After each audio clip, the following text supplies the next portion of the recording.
माता यशोदा का दर्शन बड़ा महान है।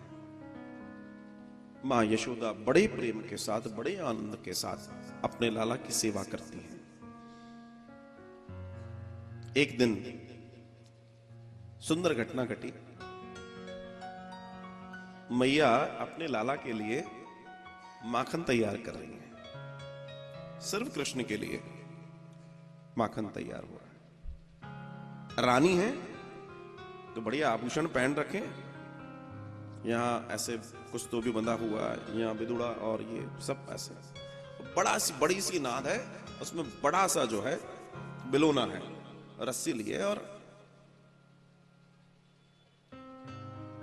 तो जितने आभूषण है उनके वो भी कीर्तन कर रहे हैं, है ना, बड़े आराम से। अच्छा, क्या कर रही हैं? माखन निकाल रही हैं। किसके लिए निकाल रही हैं? कृष्ण के लिए।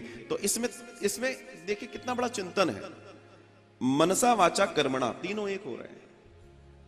मन कृष्णमय, कर्म कृष्ण के लिए, मुख से कृष्ण निकल रहा है, लाला तेरे लिए माखन तैयार हो रहा है। तो जब ये स्थिति चलती गई और जब पक गई तो भगवान पीछे से आके मां के कंधे पर झूल गए। मैया क्या कर रही हो? जब भी हमारा मनसा वाचा कर्मणा मिलेगा तो गोविंद आएंगे, या जो भी आपकी विश है, जो भी आपकी इच्छा है वो पूरी होंगी। आ गए। मैया कहती है लाला तेरे लिए माखन निकाल रही हूं। भगवान खुश हो गए। भगवान बैठ गए मां की गोद में। मां ने छोड़ दिया, मां बैठ गए। भगवान कहते हैं मैया एक बात बता, तू मुझे बहुत प्रेम करती है ना? भगवान ने जो इतना कहा, मां कहने लगी लाला तू कैसी बातें कर रहा है, तेरे से ज्यादा कोई प्रेम मुझे किसी चीज से संभव ही नहीं है। मैं जीती हूं तो तेरे लिए, मरती हूं तो तेरे लिए लाला। भगवान कहते हैं सही कह रही हूं मैया। मां कहती है अरे लाला इसमें भी सही गलत तो थोड़ी होता है, ये तो सही ही है। ये बात है चौके की, चौका किचन रसोई की बात है। बड़ी सी रसोई थी तो भगवान मैया की गोद में बैठे हैं। अच्छा, वहां चूल्हे के ऊपर पद्मगंधा नामक एक गाय है जिसका दूध भगवान को अच्छा लगता है। वो दूध पतीले पे चढ़ा, नीचे अग्नि प्रज्वलित है, चूल्हा जल रहा है। भगवान ने कहा जीव का मनोरंजन किया जाए। तो मैया ने क्या किया, भगवान आए तो मैया भगवान का श्रृंगार करने लगी। ऐसे बातें करते करते ऐसे बाल संवारने लगी, ठोंठा लगा दिया, है ना, और थोड़ा सा चंदन लेके बढ़िया सुंदर सुंदर कर दिया, हाथ फूल फैला दिए, पाजेब कसने लगी, ढीली सी हो रही हैं, है ना, थोड़ा सा करधनी आदि इत्यादि सब बढ़िया सुंदर, बहुत सुंदर, बढ़िया काजल वाजल लगा लोगों के। इतने में भगवान बातें करते जा रहे हैं, करते जा रहे हैं, करते जा रहे हैं, करते जा रहे हैं। भगवान ने कहा मैया वास्तव में मुझसे प्रेम करती हो? बोला लाला कैसी बातें कर रहा है आज? अरे नहीं मैं तो वैसे ही पूछ रहा हूं। भगवान गोदी में बैठ गए मैया की। मैया श्रृंगार करने में लगी हैं। तभी भगवान ने अग्नि देवता की ओर इशारा किया। अग्नि देवता ने कहा जो आज्ञा। अग्नि देवता की लौ तेज हो गई। पतीले में दुग्ध है, दुग्ध आनंद से भर गया। दूध क्यों आनंद से भर गया? ये पदार्थ भी ईश्वर को पाना चाहता है। दूध ये सोच रहा है अब तक मैया मुझे लेती है और इन तक पहुंचाती है, आज ऐसा लग रहा है कि मुझे खुद नीचे उतर के इन तक पहुंचने का मौका मिलने वाला है। दूध प्रसन्न हो गया, अग्नि तेज हुई, ऊपर उफान आया, दूध ने छलांग लगाई, गोविंद की तरफ बढ़ने लगा। भगवान ने कहा मैया दूध गया, और जो भगवान ने कहा दूध गया, मैया ने लाला लो धम्म से नीचे रखे और जे दौड़ी चूल्हे के पास, उठाया, लकड़ी बाहर खींची और तुरंत पतीला नीचे उतारा और पानी के छींटे मारे। बस सांस ली मैया ने और पीछे मुड़ के देखा तो भगवान यूं खड़े। क्यों मैया? लाला तो से प्यारो मोई को नहीं है, अब बता तो ये प्यारो को है ये दूध? मैया जे बात तो गलत है। वो बिलोना खींचा उन्होंने नांद में से और बिलोना उठा के जितने दही माखन आदि के रखे थे गड़े, धड़ाम धड़ाम धड़ाम धड़ाम करके जितने पड़े थे सारे के सारे तोड़े। मैया ने कहा लाला जाए मत तोड़, ये दादी सास की है। तक तक तो धड़ाम। लाला जाए मत तोड़, ये दादी ने दी थी धड़ाम। अरे जे पड़ोसन की है धड़ाम। जितने थे वो बोलती जाए और वो तोड़ती जाए। भगवान ये संबंधी तो तोड़ने आए हैं। ये जो फालतू के संबंध दिमाग में लिए बैठे हो, ये संबंधी तो था।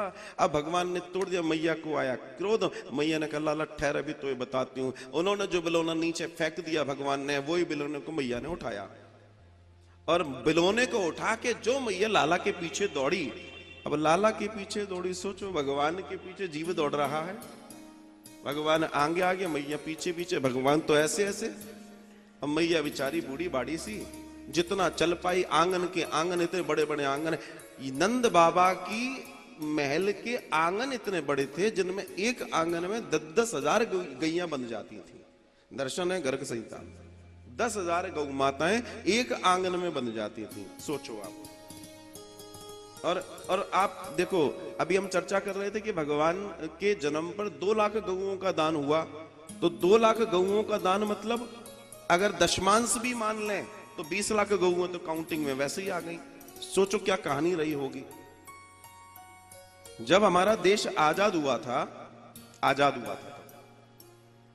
तब इस देश में 32 करोड़ की आबादी थी इस देश में, और लगभग 96 करोड़ गौवंश था। लगभग 96 करोड़ गौवंश था महाराज। और आज की स्थिति में हम 135 से 40 करोड़ होने जा रहे हैं और गौवंश की संख्या 8 से 9 करोड़ है। समझ लो हमारी जो अवनति हो रही है वो किस लिए हो रही है। क्यों? एक तो गौ माता कम हो गई, दूसरा गौ माता की जो गोचर भूमि थी वो जिन लोगों ने हड़पी है, बाकी उनके लिए मुझे कहने की जरूरत नहीं है। तो स्थिति ये हुई। भगवान दौड़े, मैया दौड़ी, बड़ी देर तक वो क्या बोलते हैं दौड़ा दौड़ी होती रही। मैया के हाथ में जो दंड, मैया थकी। लाला रुक जा। अब सब खड़े हैं, आपस में आ गए, सब देखने लगे। जितने पड़ोसी थे सब देख रहे हैं मुंडेरे पे खड़े हो के। आज तो लाला ने मैया है झक छकाया हुआ है, जे ठीक रहो। बड़े आनंद के साथ साथ मैया को बड़ा वो हुआ। मैया थकी। मैया ने कहा लाला अब नहीं होता। बैठ गई माँ। वो जो उठाया था उसको नीचे पटक दिया। अब मां कह रही है आजा लाला मेरे पास आजा।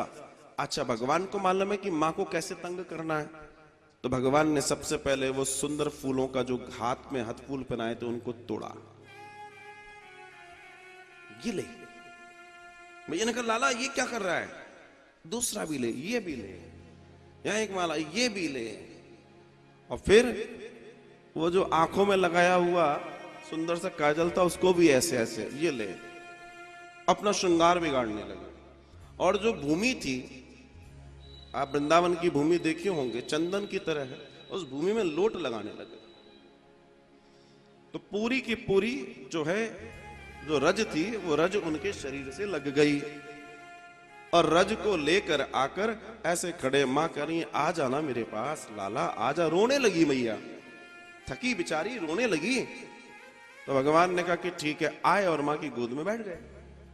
मां कहती है कि लाला इतनी देर से मैं परेशान हो रही हूं और तू मुझे इतना परेशान कर दिया, बता तेरे को अच्छा लगता है, शोभा देता है?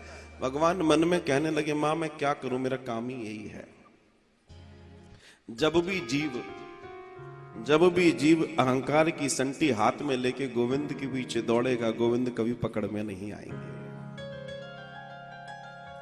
और जब वो अहंकार को त्याग देगा, बैठ जाएगा और गोविंद के लिए रोएगा, तो गोविंद आकर बैठ जाएगा।